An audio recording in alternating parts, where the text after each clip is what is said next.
Bagi tentera British pula, mereka perlu berusia 19 tahun untuk dihantar ke luar negara.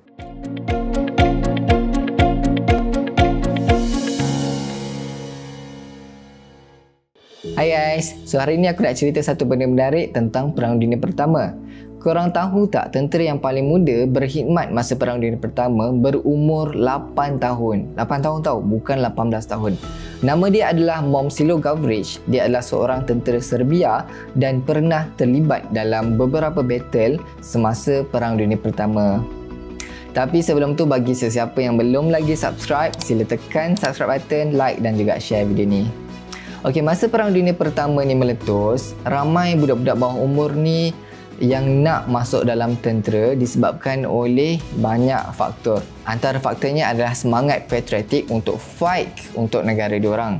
Yalah, bila negara diorang tengah berperang, diorang rasa tanggungjawab untuk buat sesuatu untuk negara diorang. Faktor lain pula adalah disebabkan oleh pengaruh rakan sebaya. So bila ada seorang join, yang lain pun mulalah nak ikut sekali, join sekali. Dan selain daripada tu, ada juga yang nak join disebabkan oleh nak rasa teruja ataupun excited bila dapat join perang. Nak rasa ala-ala adventurous gitu. Dan ramai juga budak-budak bawah umur ni yang lari daripada rumah untuk masuk dalam askar ni.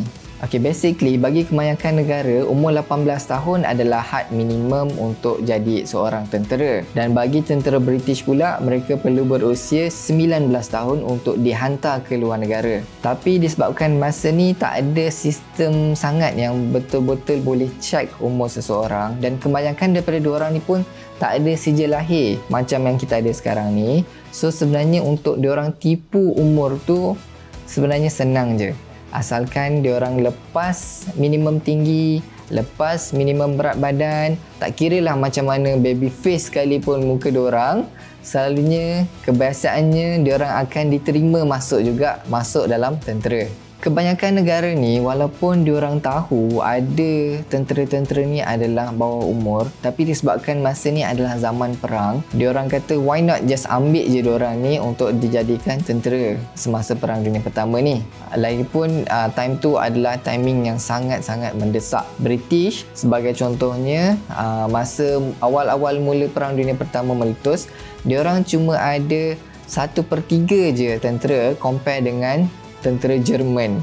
Jadi diorang memang sangat memerlukan tentera-tentera yang ramai. Secara total, semasa Perang Dunia Pertama ni, lebih kurang 250,000 tentera adalah tentera bawah umur.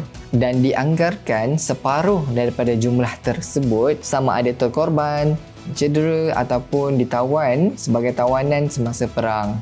Tapi ada je tentera yang dibawa balik semasa perang tu tengah berlaku. Sebagai contohnya, seorang tentera ni nama dia Sidney Lewis. Dia adalah tentera, kalau ikut dalam rekod, dia adalah tentera British yang paling muda. Masa dia join tentera tu, dia baru je berusia 12 tahun. Tapi kalau korang tengok gambar dia, dia nampak macam matured gila, dan orang mesti tak expect yang dia sebenarnya adalah baru berumur 12 tahun. Dan Sidney Lewis ni juga adalah antara tentera yang pernah terlibat dalam pertempuran yang paling berdarah dalam Perang Dunia Pertama, iaitu Battle of Somme. Tapi lepas tu dia terpaksa dihantar balik. Sebab apa? Sebab mak dia buat report ke pejabat perang. Okey, pejabat perang cari dia dan dia terpaksa dibawa balik lah. Lepas daripada dipanggil oleh mak dia tu, dia rasa macam main bola petang-petang pula kan. Dan ada juga tentera bawah umur ni yang siap dapat pangkat yang tinggi lagi. Sebagai contohnya, seorang tentera ni nama dia adalah St. John Battersby. Masa dia join tentera tu, dia baru sahaja berusia 14 tahun. Okay? Kemudian selepas dia masuk tentera, dia dapat pangkat sebagai Lance Corporal. Okay, tak lama lepas tu dia naik pangkat lagi, dia jadi seorang pegawai. Walaupun baru je berusia 15 tahun masa ni, tapi dia ada berpuluh-puluh tentera yang kena ikut arahan dia. Siap ada tentera yang berada di bawah dia tu sebenarnya 10 tahun lagi tua daripada dia. Okey, berbalik kepada cerita pasal tentera paling muda dalam Perang Dunia Pertama tadi, Momcilo Gavrich.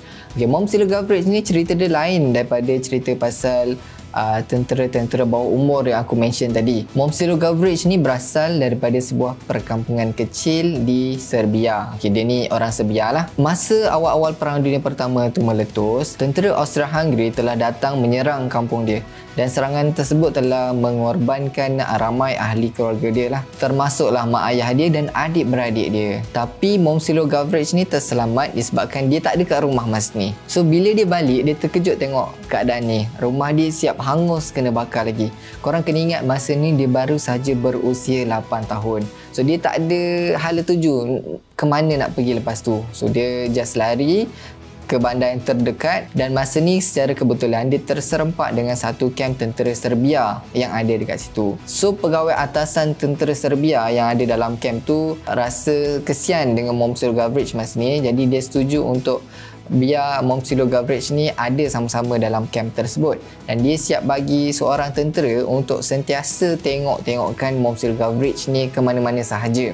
So daripada situ Momcilo Gavrić ni mula terlibat sikit-sikit dalam aktiviti ketenteraan. Mula-mula tu dia terlibat dalam aktiviti risikan macam scout macam tu, okay, tengok musuh kat mana dan sebagainya. Tapi lama-lama tu dia mula terlibat secara aktif dalam pertempuran. Jadi secara rasminya dia diterima masuk sebagai seorang tentera Serbia masa tu, dan kemudiannya dia siap diberikan pangkat sebagai korporal, okay? Dan tak lama tu dia naik pangkat lagi sebagai Lance Sergeant. So dalam Perang Dunia Pertama ni, Momcilo Gavrić telah pun terlibat dalam beberapa battle, sebagai contohnya Battle of Chir, Battle of Kolubara, Battle of Kaymaklan, dan dia survive semua battle-battle tersebut. Dia survive sampailah Perang Dunia Pertama tamat. Masa Perang Dunia Pertama tamat, dia masa ni baru sahaja berusia 13 tahun. Selepas daripada tu dia kahwin dan mempunyai keluarga, okay, dan hidup secara normal, okay. Tapi 20 tahun kemudian, Momcilo Gavrić adalah antara tentera yang terlibat dalam Perang Dunia Kedua pula. Okay, so itu adalah cerita untuk hari ni. Kalau korang ada soalan untuk ditanyakan ataupun pandangan untuk dikongsikan, just komen sahaja dekat bawah. Dan jangan lupa subscribe, like dan juga share video ni. Bye-bye.